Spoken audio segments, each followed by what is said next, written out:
US states preparing to help or thwart Donald Trump's second term plans. Do you live in a red state, a blue state, or a one where Republicans and Democrats share power? Your answer might provide the best indicator of what to expect from your governor and state lawmakers as President elect Donald Trump takes office and legislatures convene.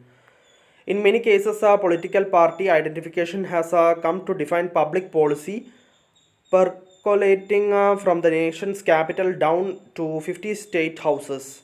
Many Republican state officials are aligning with Trump's policies by pledging to help him crack down on illegal immigration. For example, some Democratic state officials are mounting a resistance movement looking for ways to shield their states from potential federal policies restricting abortion and transgender rights, among other things. Some prominent Democratic governors, meanwhile, have taken a more conciliatory approach in an effort to forge a working relationship with the new administration. Here is a look at what to expect in some policy areas. Immigration. Governors and lawmakers in red states are lining up behind Trump's pledge to crack down on illegal immigration and deport many who are living in the US illegally. A joint statement from 26 Republican governors said they stand ready to utilize every tool at our disposal, whether through state law enforcement or the National Guard, to support President Trump in this vital mission. Republican lawmakers in a growing number of states are proposing to give local law officers the power to arrest people who entered the country illegally, mirroring a recent Texas law that has been placed on a hold while courts consider whether it unconstitutionally usurps federal authority. One bill in Missouri would offer a $1,000 reward to informants who tip off authorities about people in the country illegally and allow private bounty hunters to find and detain them.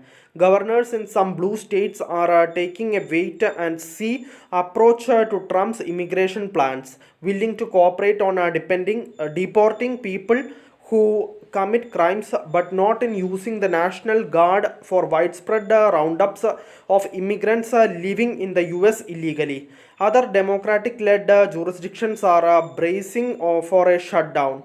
The California legislature has convened a special session to erect shields against Trump's policies on immigration and other issues. Abortion. Most US abortions are carried out using drugs rather than through surgical procedures, and that is where the current abortion fight is focused.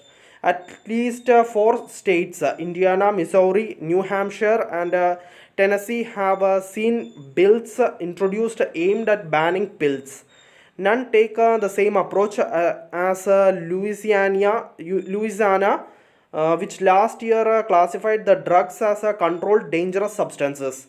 Texas Attorney General Ken Paxton is suing a New York doctor, claiming she wrongly prescribed via telehealth and sent pills to a Texas woman, even though a New York law aims to protect such prescriptions.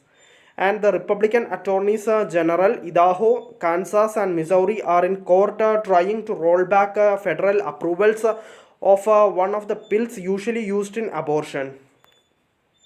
Education. Several efforts to expand the use of public money to pay for kids to attend private schools suffered high profile defeats in the November elections, including in Nebraska, Kentucky, and Colorado. But Trump's victory is seen as a boon for such efforts, which in recent years have exploded in popularity. A dozen states, almost all red, have programs allowing any student to apply for government funding for a private education, including at religious schools. With Trump in office, states could see more incentives such as block grants or tax benefits to adopt or expand models like vouchers, which subside private school tuition for families. Texas, for example, is expected to see momentum on the school choice front. with a number of voucher proponents winning seats in the legislature. Many conservative states also are pushing to bring Christianity into public K-12 education through moves such as requiring schools to teach the Bible and post the Ten Commandments. Trump has promised to promote prayer and Bible reading in schools, with current courts more amenable to religion in the public sphere, including schools. In Texas, officials in November approved a curriculum that intertwines language arts with biblical lessons, and the state education superintendent in Oklahoma has sought to require Bible related lessons.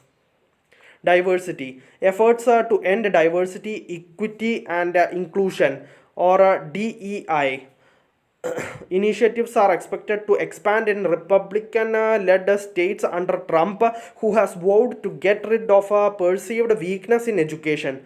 More higher education institutions may join the ranks of those already dismantling diversity offices in states such as Florida, Kentucky, North Carolina, Iowa, Missouri, Nebraska, and Texas. Attorneys general and legislatures in red states are likely to put pressure on private sector to pare back DEI initiatives. A Tennessee law provides one model forbidding financial institutions from considering a consumer's participation in diversity, equity, and inclusion training. Transgender issues. Republican lawmakers are expected to keep pushing for restrictions on the rights of transgender people, particularly transgender minors. More than 30 such bills have been proposed in Texas, although Texas and other states have bans on gender affirming case for transgender minors. There are calls to go further, such as barring Medicaid and other state funded government programs from spending on gender affirming care for people of any age.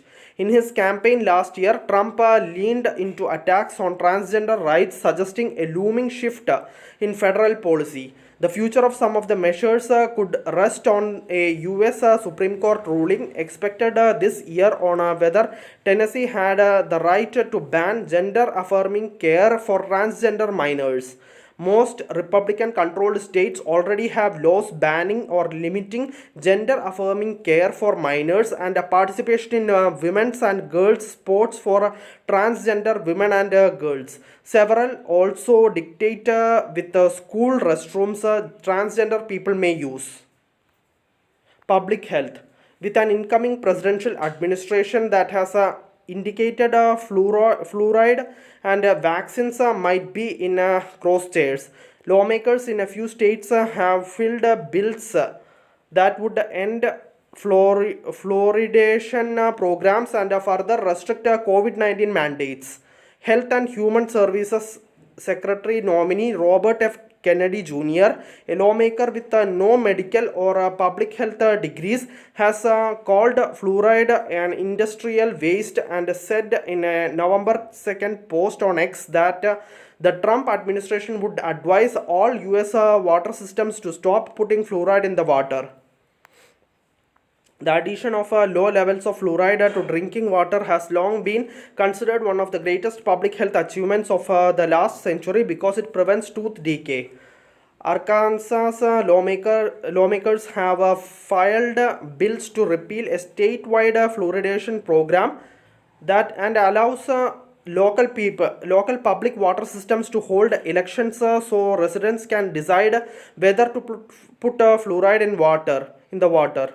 Montana also has a proposed bill to ban the use of fluoride, though the full text of the bill isn't available yet. Vaccination laws and mandates are still in play in state governments too. Alabama may consider changing its vaccination laws to require parental consent for any vaccine to be given to a minor age 14 or older. Currently, children that age can decide whether they want medical services. Wyoming has a bill that would impose a civil penalty of about 5,000 US dollar on a business or entity that gets state or federal money if found to discriminate based on whether someone is wearing a mask, has had a COVID-19 vaccination, or has been tested for COVID-19. It's not clear whether these or other bills will get consideration. Thank you for listening. Thank you for watching. Thank you everyone. Bye.